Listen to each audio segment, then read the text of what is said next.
Assalamualaikum, respected brother and sisters. Lecture number 66 CPC का हम order 21 पढ़ रहे हैं और ऑर्डर 21 के अंदर जो है हम इस वक्त जो है वो एप्लीकेशन फॉर एग्जीक्यूशन कि कौन कौन कोड के अंदर जो है वो एग्जीक्यूशन की एप्लीकेशन दे सकता है उसको हम लोग जो है वो देख रहे हैं। और उसमें जो सबसे सरप्राइजिंग था, जो सरप्राइज़ था हमारे पास हमारे लिए, वो ये था कि बहुत सारी अमेंडमेंट्स आ चुकी हैं और अब मेन एप्लीकेशन एग्जीक्यूशन की देने की ज़रूरत ही नहीं है। कोर्ट इटसेल्फ उसको जो है वो उसमें कन्वर्ट करने के सूट को डिक्री करने के बाद उसको एग्जीक्यूशन में कन्वर्ट करने का पाबंद है।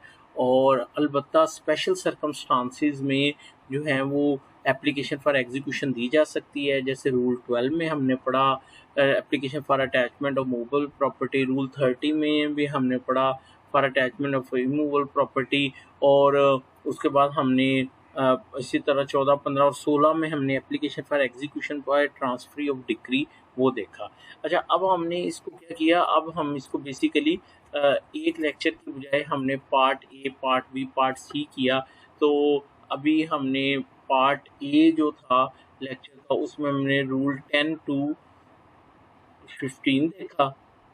पार्ट बी में जो है वो हमने जो है उसको जो है वो उसका application for execution of transfer of by transfer of degree देखा। और अब पार्ट सी हम जो पढ़ने जा रहे हैं उसमें हम रूल 17 था 21 देखेंगे। तो यही हमारा आज का लेक्चर है, ऑर्डर 21 रूल 17 था 21। इसको हम जो है वो देखेंगे। इंशाल्लाह कोशिश करूँगा आपको बेस्ट वे में जो है वो मैं एक्सप्लेन कर सकूँ। अच्छा, ये है रूल 17। ये क्या है? रूल 17। अब सरप्राइज फिर आपके लिए एक सरप्राइज आ गया। वो क्या आ गया कि ये देखिए रूल 17 जो है कितना लंबा चौड़ा है। Procedure on receiving application for execution of decree. जब एप्लीकेशन ही नहीं आ सकती डिक्री के बाद, क्योंकि कोर्ट ने खुद ब खुद कन्वर्ट करना है, तो फिर प्रोसीजर वाली बात भी ऑन रिसीविंग एप्लीकेशन वो ख़त्म हो गई। तो यही वो रीज़न है। इसके नीचे ये देखें हाई कोर्ट की अमेंडमेंट है और इसके अंदर जो है लिखा हुआ है जी dated rule 15 rule 17 omitted the above rule 17 omitted the above rule 17। तो ये रूल जो है ये क्या हो चुका है, रिपील हो चुका है। ठीक है, चलिए उसके बाद हम आगे चलते हैं। आगे है rule 18 execution in cases of cross decrease. In cases of cross decrease, ठीक है। अच्छा, एक रूल है क्या 18 execution in case of cross decree, और एक है रूल जो है वो 19 है, वो है execution in case of cross claims under the same decree. ठीक है, तो इसको हमने पढ़ना है। तो मैं आपको पहले जर्नली बताता हूँ, फिर मैं आपको इसकी जो है वो रीडिंग भी मैं आपको जो है इसकी वो क्या करूँगा, करवा दूँगा। ठीक है। अच्छा, ये ऑर्डर 18 जो है वो बात करता है क्रॉस डिक्री की, और जो है रूल 19 वो करता है इन क्रॉस क्लेम्स की बात। ठीक है, एक्चुअली एग्जीक्यूशन के क्रॉस डिक्री क्या है और क्रॉस क्लेम्स क्या है। ठीक है। अच्छा, इसको समझने की कोशिश कीजिए कि जो क्रॉस डिक्री है उसमें क्या होगा कि जो डिक्री होल्डर है उसका भी दावा डिक्री हुआ पड़ा है। ठीक है, और जो जजमेंट डेटर है उसका दावा जजमेंट डिक्री होल्डर के अगेंस्ट जो है वो डिक्री हुआ पड़ा है। यानी दोनों पार्टीज का एक क्या था, दावा था। दोनों दो पार्टी सी, दोनों के अपने अपने दावे थे, दोनों के ही डिक्री हुए पड़े हैं, दोनों के ही क्या हुए पड़े हैं, डिक्री हुए पड़े हैं। ठीक है, एक में अगर एक पार्टी डिक्री होल्डर है तो दूसरे में वो जजमेंट डेटर है। ठीक है, तो ये सिचुएशन है। लेकिन क्रॉस क्लेम्स क्या है? क्रॉस क्लेम ये है कि एक ही सूट के अंदर दोनों का एक दूसरे के अगेंस्ट क्लेम था। बेसिकली इसको कहते हैं सेट ऑफ। क्या कहते हैं? Set of. तो इसको मैं ज़रा एक्सप्लेन करता हूँ। सबसे पहले जो चीज़ है वो क्या है जी, क्रॉस डिक्री, उसकी एग्जीक्यूशन कैसे होगी। देखिए, सबसे पहली जो बात है वो याद रखिएगा कि मैं आपको एग्जांपल देता हूँ कि जो ए है उसकी डिक्री है 50 रुपए की, और जो बी है उसकी डिक्री है 100 रुपए, उसकी भी है 50 रुपए की। तो 50 ने 50 को कैंसिल कर दिया, तो दोनों डिक्री सेटिस्फाइड, किसी की एग्जीक्यूशन नहीं होनी। ये तो बात होगी बड़ी सीधी सी। लेकिन अगर ए की जो फेवर में डिक्री हुई है वो 50 रुपए की है और बी की फेवर में जो हुई है वो 100 रुपए की है, तो अब जो लार्जर सम वाली है, ठीक है, वो एग्जीक्यूटेबल डिक्री है। और किस हद तक रिमेनिंग सम जो बकिया 50 रुपए रह गए हैं उसकी हद तक वो क्या है, वो एग्जीक्यूटेबल है। तो ये है रूल 18 एग्जीक्यूशन इन क्रॉस डिक्रीज। लेकिन इसकी कुछ लिमिटेशंस हैं, कुछ रिस्ट्रिक्शंस हैं इसके अंदर। वो क्या है? सबसे पहली जो रिस्ट्रिक्शन है वो ये है कि भाई दोनों जो पार्टियां हैं, ठीक है ना, उनका करैक्टर जो है वो सेम होना चाहिए। अगर एक की पेमेंट की डिक्री है तो दूसरे की भी पेमेंट की डिक्री होनी चाहिए, ठीक है। अगर एक की पेमेंट की डिक्री है तो दूसरे की भी पेमेंट के सेम करैक्टर इसको कहते हैं। ऐसे नहीं हो सकता एक की डाबरी आर्टिकल की डिक्री हो, दूसरी की सिविल डिक्री यानी पेमेंट की डिक्री हो, तो उनका सेट ऑफ जो है वो नहीं हो सकता, ठीक है। तो एक कंडीशन तो जो है वो ये हो गई कि उनका दोनों का सेम करैक्टर होना चाहिए। अच्छा, फिर प्रॉपर पार्टीज भी जो है वो सेम होनी चाहिए। ऐसे नहीं हो सकता कि मसलन एक में जो है वो क्या कहते हैं वो डिग्री होल्डर है और दूसरे में वो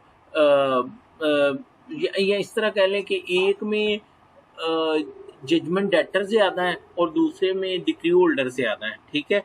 तो ऐसी सूरत में हम पढ़ेंगे कि कैसी क्या सिचुएशन है कि उसकी इन्फोर्समेंट हो सकती है कि नहीं। जहाँ पे वो जॉइंटली एंड सिविली लायबल हों वहाँ पे उसकी एग्जीक्यूशन हो सकती है। ये तो मैं जब आपको पढ़ाऊंगा तो मैं आपको जो है वो बता दूंगा। तो ये टर्म्स एंड कंडीशन जो हैं हम इसको थोड़ा सा लिख भी लेते हैं, तो वो हमारे लिए जो है वो आसानी हो जाएगी। मसलन इसको हम किस तरह से करके लिख सकते हैं? हम लिख सकते हैं जी, हम लिख सकते हैं condition for execution of cross decrease, ठीक है। अच्छा, अब इसकी जो मुझे जो समझ आती है या वो सबसे पहले जो कंडीशंस मैंने आपको बताई हैं वो कौन कौन सी थी? पहली कंडीशन जो थी वो ये है कि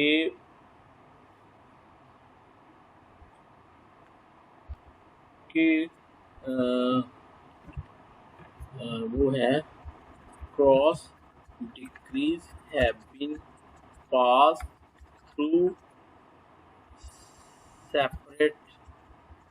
सेपरेट सूट्स, ठीक है। देखिए, अगर वो एक ही सूट के थ्रू दोनों के क्लेम है तो फिर क्रॉस क्लेम कहलाएंगे, जो कि कौन सा है? वो जो कौन सा रूल है वो रूल 19 है। हम रूल 18 पढ़ रहे हैं। अच्छा, दूसरा क्या था? वो ये था कि वो ये था the degree holder in one suit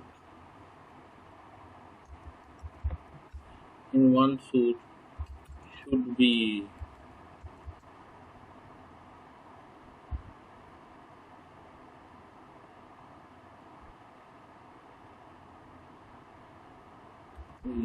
judgment debtor,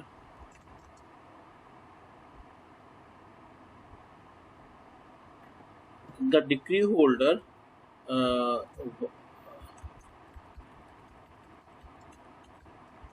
one decree holder should be judgment debtor in the other decree and vice versa।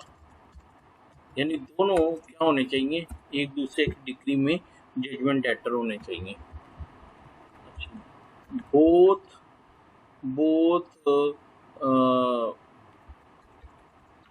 Degree अच्छा जी, both parties should have same character।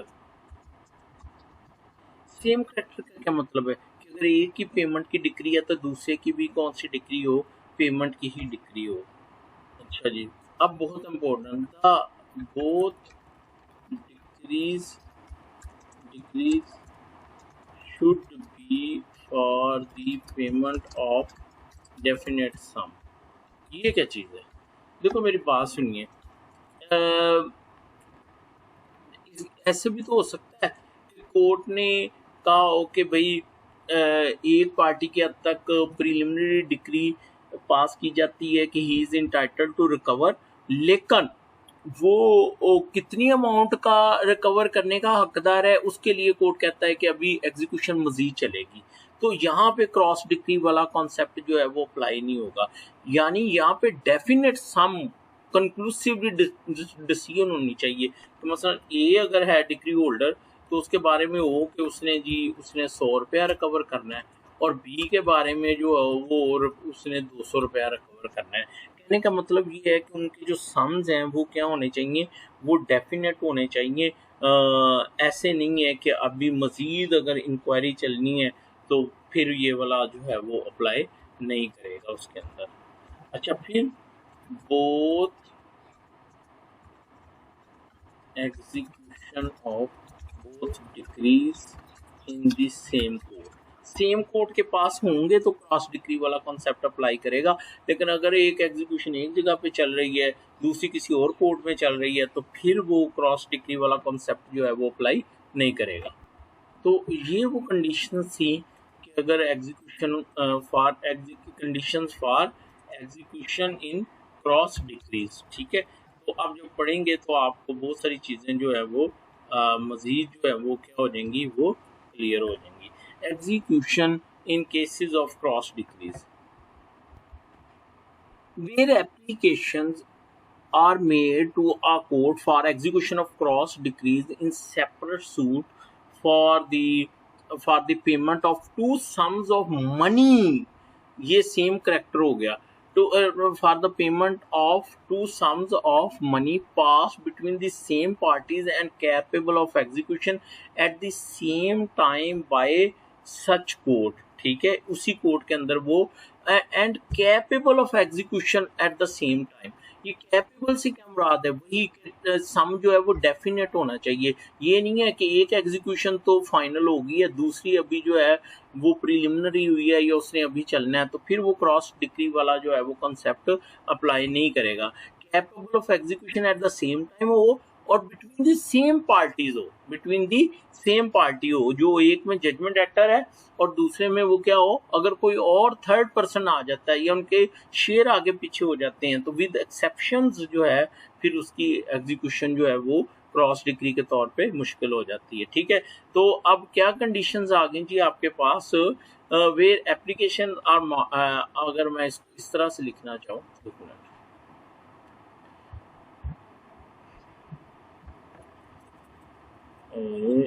इसमें where applications are made, conditions क्या है, applications for execution are made to the same court, ठीक है, same court को execution की application दी गई हैं, एक इंग्रेडिएंट कंडीशन होगी, ठीक है। और तीसरी है application for execution, applications for execution uh, are for the execution of cross decrees, cross decrease, ये भी हो गया, ठीक है। फिर अगली कंडीशन क्या है, cross decrees are made in the separate suit, separate suit में वो अलग अलग डिक्रीज हुई हैं, और वो फिर आगे लिखा है the decrees cross decrees are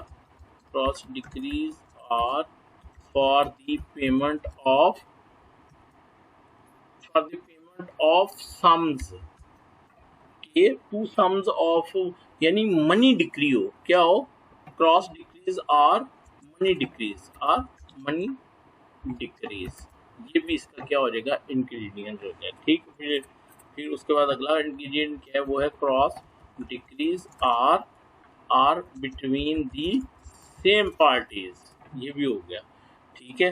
फिर cross decrees are capable of execution at the same time, at the same time, ठीक है। Cross decrees are capable of execution at the same time by one court, एक ही code. तो इस तरह से भी आप इसकी कंडीशन जो है क्रॉस डिग्री की क्या है वो आप लिख सकते हैं। अच्छा, अब इसका अफेक्ट क्या होगा, अब इसका अफेक्ट क्या होगा वो अब मैं आगे पढ़ने लगा हूँ। ओके, ये लो जी, then the two sums are equal satisfaction shall be entered upon both decrees। तो ये लिख दिया जाएगा कि both decrees जो है वो क्या हो गई हैं, सेटिस्फाई हो गई हैं, ठीक है। if two sums are unequal, लेकिन अगर वो कम ज्यादा है तो execution be taken out only by the holder of the decree for larger sum. तो जिसके हक में ज्यादा पैसों की डिक्री है सिर्फ वो उसकी एग्जीक्यूशन करवा सकता है, और किस हद तक करवा सकता है, and for so much only as remain after deducting the smaller sum. Smaller sum जो है दूसरे की डिक्री का वो निकाल के तो बकिया के हद तक वो उसको एग्जीक्यूट करवा सकता है। And the satisfaction for the smaller sum shall be entered on the decree, ठीक है, for the larger sum as well as satisfaction on the decree for the smaller sum। तो जो स्मॉलर सम की डिक्री है उस पर लिख दिया जाएगा कि इट इज सेटिस्फाइड, ठीक है, और जो लार्जर सम की डिक्री है उसमें लिखा जाएगा कि टू सम एक्सटेंट जो है वो क्या हो गई है कि लार्जर सम वाली से जो है वो क्या कहते हैं उस हद तक ये सेटिस्फाइड हो गई है, और बाकी के हद तक वो क्या करेगी कि वो चलती रहेगी।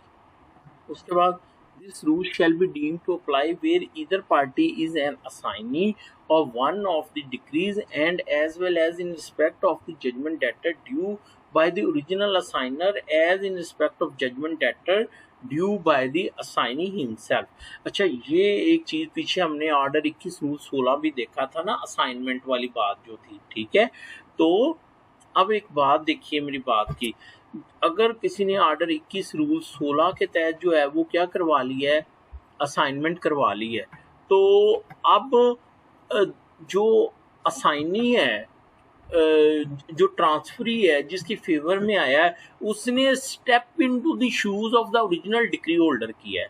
मतलब क्या कि जो लायबिलिटी पहले डिक्री होल्डर की थी जिसने अपनी डिक्री बेची है या असाइन की है किसी और को, तो वो जो नया असाइनी है वो स्टेप इनटू शूज करेगा। मतलब क्या है कि जो उसकी लायबिलिटी थी वो ये नहीं कह सकता जी मैंने तो जी असाइन करवाई है, मुझे क्या लगे कि ये क्रॉस ये नहीं हो सकता, सेट ऑफ नहीं हो सकता। तो ऐसे नहीं है, उसका स्टेटस वही रहेगा जो कि पहले वाले डिक्री होल्डर का था। मैं दोबारा पढ़ता हूँ, this rule shall be deem to apply where either party is an assignee of one of the decrees, ठीक है, and as well as in respect of the judgment debtor due by the original assigner as in respect of the judgment debtor due by the assignee himself, ठीक है, कि जो उनका अगर वो judgement debtor है, ठीक है, या वो डिक्री होल्डर है, ठीक है, तो अगर उसने वो अपनी डिक्री को किसी और को असाइन करवाया है या बतौर असाइनी वो डिक्री होल्डर बना है, तो फिर वो दूसरे में भी क्या कंसीडर किया जाएगा, जजमेंट डेटर कंसीडर किया जाएगा, ठीक है। अच्छा, ये मैंने रूल कहाँ से उठाया, ये देखो, ये है सेक्शन जो है वो कौन सा है, सेक्शन जो है ये है 49 है, transferee. Every transfer of a degree shall hold the same subject to the equities if any which the judgment debtor might have enforced against the original decree holder। यानी जो ट्रांसफरी है जिसके हक में कोई डिक्री ट्रांसफर हुई है, जैसे ऑर्डर 21 रूल 16 के तहत है, तो उसने उसकी वही लायबिलिटी भी उसको वो उसी स्टेटस में जाएगा जो कि ओरिजिनल डिक्री होल्डर का था। तो लिहाजा जो अगर वो क्रॉस डिक्री जो थी ओरिजिनल डिक्री होल्डर जो था, अगर उसके अगेंस्ट एक क्रॉस डिक्री मौजूद थी तो वो असाइनी के अगेंस्ट भी समझी जाएगी। तो जो हमने पीछे ऑर्डर 21 रूल 16 पढ़ा है उसके साथ आप सेक्शन 49 को भी कंसीडर कीजिएगा, ठीक है, सेक्शन 49 को भी कंसीडर कीजिएगा, और इस रूल 18 के साथ भी जो है आप इसको कंसीडर कीजिएगा, किसको, सेक्शन 19 को। तो अब हम आगे चलते हैं। अच्छा, this rule shall not be deemed to apply unless the decree holder is one of the suit in which decree has been made is the judgment debtor in the other and each party feels the same character in both suits। यानी वो एक दूसरे के suit में उनका judgement debtor भी होना जरूरी है और उनका सेम करेक्टर होना चाहिए। सेम करेक्टर से क्या मुराद है कि वो भी उसमें जजमेंट डेटर हो। ऐसे नहीं है कि एक में वो मसलन एक में तो वो जजमेंट डेटर है, ठीक है, लेकिन दूसरे में वो किसी का पावर ऑफ अटॉर्नी है, जर्नल पावर ऑफ अटॉर्नी है, ठीक है, या स्पेशल पावर ऑफ अटॉर्नी है, या उसकी लिमिटेड लायबिलिटीज हैं, या एक पेमेंट की डिक्री है और दूसरी किसी और की डिक्री है, तो वो सेम करेक्टर नहीं रहेगा, तो उस सूरत में ये चीज़ अप्लाई नहीं करेगी। The sum due under the decrees are definite. Money decree हो और सम क्या हो, डेफिनेट हो। The holder of a decree passed against several persons jointly and severally may treat it as cross decree in relation to a decree passed against him singly in favor of one or more of such persons। अच्छा, ये देखिए ये क्या situation बता रहा है कि एक तरफ तो डिक्री होल्डर एक ही है, डिक्री होल्डर एक ही है, लेकिन वही डिक्री होल्डर जो है वो दूसरी तरफ क्या है, वो जजमेंट डेटर है, लेकिन वो ज्वाइंटली लायबल है, ज्वाइंटली भी है और सिवरली भी है, यानी उस वो अलहदा से भी ज्वाइंटली भी है और सिवरली भी है। तो ऐसी सूरत में वो क्रॉस डिग्री जो है वो क्या हो सकती है, आपस में सेटिस्फाई हो सकती है। The holder of a decree pass against several person jointly and severally, ठीक है, जो बहुत सारे लोगों के अगेंस्ट ज्वाइंटली और सिवरली पास हुई है, may treat it as a cross decree, ठीक है, in relation to the decree pass against him singly in favour of one और मोर ऑफ सच पर्सन, ठीक है, जबकि कोई एक जजमेंट डेटर जो है वो सिंगली क्या है कि वो यानी एक तरफ वो ज्वाइंटली एक डिक्री होल्डर ज्वाइंटली लायबल है, लेकिन दूसरी तरफ एक जो जजमेंट डेटर है वो सिंगली जो है वो क्या है, वो डिक्री होल्डर है, ठीक है। तो उस सूरत में उसकी सेटिस्फेक्शन जो है वो डिक्री की हो सकती है। अभी हम एग्जाम्पल पढ़ेंगे ना, तो फिर ये वाला सब रूल 4 जो है ये आपको मजीद क्लियर हो जाएगा। ले जी, इलस्ट्रेशन है, A holds a decree against B for ₹1000, ठीक है, B holds a decree against A for payment of ₹1000। In case A fail to deliver certain good at a future day, B can not treat his decree as a cross decree under this rule. देखें, एक का जो था वो तो payment की decree थी, लेकिन दूसरे के अंदर जो था वो था डिलीवरी ऑफ गुड्स था, ठीक है। इन केस ए फेल तो कंडीशन आ गई ना, तो अब ये डेफिनेट डिक्री तो नहीं है ना, ठीक है ना। डेफिनेट डिक्री तो ये थी कि मौके पे 1000 रुपया पकड़ाया जाए, लेकिन इसके साथ शर्त भी लग रही है कि अगर वो certain goods at future day, यानी कंटीजेंट डिक्री है, तो यही आपको बताया था कि they are not capable at the same time, तो फिर उनकी एग्जीक्यूशन जो है वो नहीं हो सकती। मैं नमाज पढ़ा हूँ, फिर मैं आपको बाकी करवाता हूँ। अच्छा जी, कहाँ थे हम लोग? इलस्ट्रेशन बी पढ़ते हैं। ए एंड बी को प्लेंटिव्स obtain a decree for ₹1000 against C and C obtain a decree for ₹1000 against B. C cannot treat his decree as a cross decree under this rule। और उसकी reason क्या है?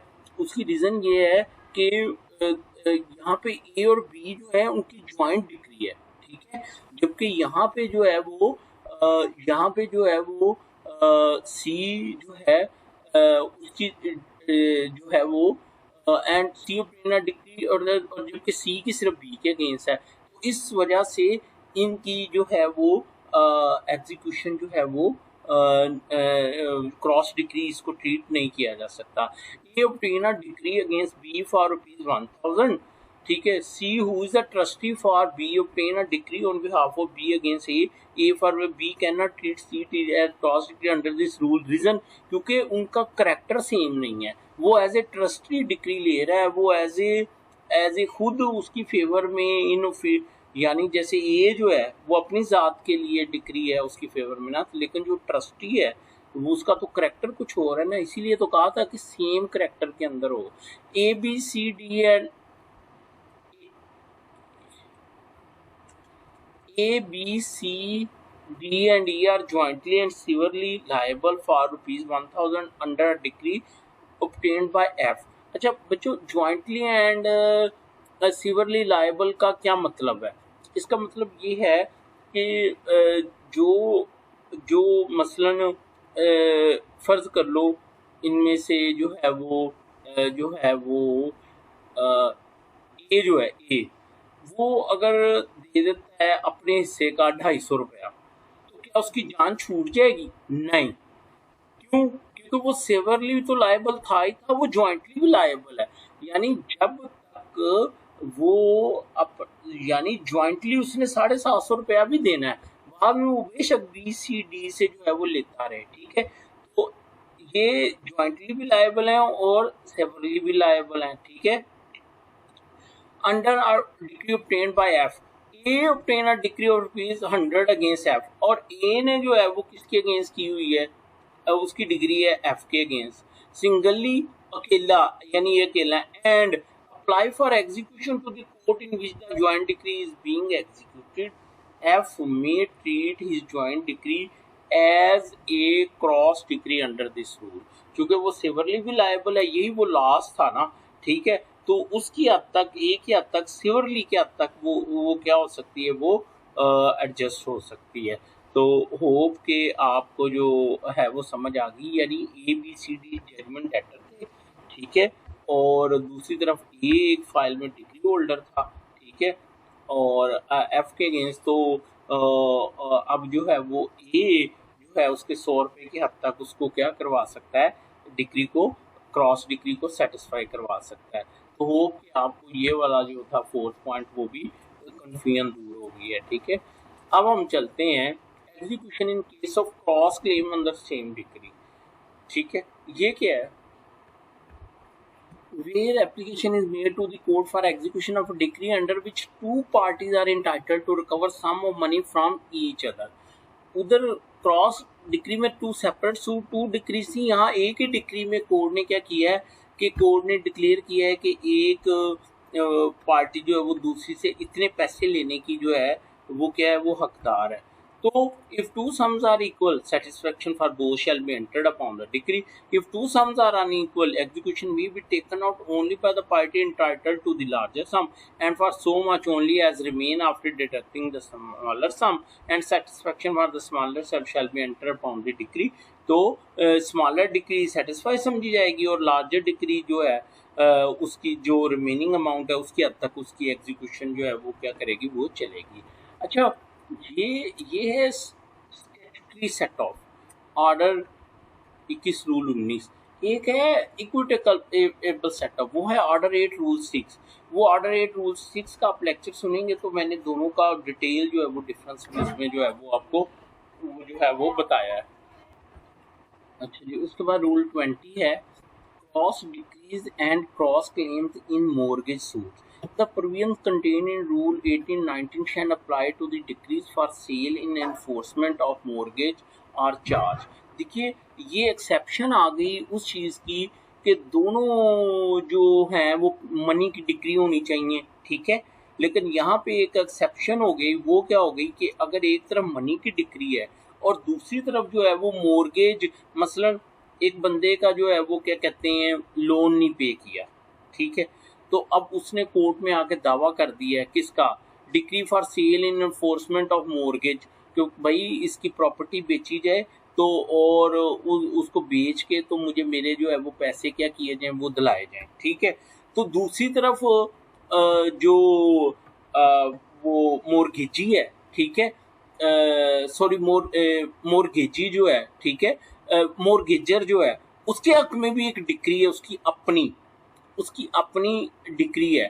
तो उन दोनों की भी सेटिस्फैक्शन हो सकती है। किस तरह से कि मतलब मैं आपको एग्जांपल के साथ समझाता हूँ। ये देखें, ये इसने क्या किया, टू लोन फ्रॉम बी और ये है ₹1000, ठीक है।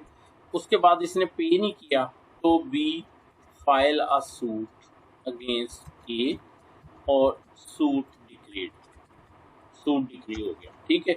अच्छा, अब ये तो हो गया ना एक ट्रांजैक्शन। इसके अलावा ए instituted a suit for recovery of rupees 2000 from B। B ने क्या किया, उसने भी एक दावा किया हुआ था, ठीक है। फर्ज करें ये भी सूट डिक्री, तो एक तरफ ये मनी डिक्री होगी, ठीक है, और इधर दूसरी तरफ जो है वो जो उसने किया कि सूट अगेंस्ट क्या किया, फॉर सेल ऑफ प्रॉपर्टी, वो जो उसने प्लेज करवाई हुई थी, मॉर्गेज करवाई थी उसकी प्रॉपर्टी की, ठीक है। तो उसमें सूट डिक्री हो गया। तो अब फर्ज करें कि इसके अगर वो ये मॉर्गेज की डिग्री है, ठीक है, तो अब इनकी भी आपस में क्या हो सकती है, सेट ऑफ हो सकता है। कैसे कि ये जो इसका 2000 है, इसमें से उसका 1000 जो है वो क्या हो सकता है, एडजस्ट हो सकता है। बाकी 1000 के अंदर जो है वो केस जो है वो चलेगा, ठीक है। उसके बाद है rule 21, simultaneous execution। The court may in its discretion refuse execution at the same time against the person and property of the judgment debtor। देखो जनरल रूल ये है कि कोर्ट जो है वो किसी भी जजमेंट डेटर को एक ही वक्त में उसकी अरेस्ट का भी वारंट जारी कर सकती है, ठीक है, और कोर्ट साथ ही उसकी अटैचमेंट का भी ऑर्डर कर सकते हैं, उसकी प्रॉपर्टी का भी। लेकिन ये रूल ये कहता है कि ये कोर्ट की डिस्क्रिशन है कि कोर्ट क्या मुनासिब समझती है, कि कोर्ट ने एक ही वक्त में दोनों मोड अडॉप्ट करनी है या कोर्ट रिफ्यूज कर दे। तो मेरा ये मानना है, देखिए ना, अभी मेरे सामने एक प्रपोजिशन आई, किसी ने मेरे से जज साहब ने डिस्कस की।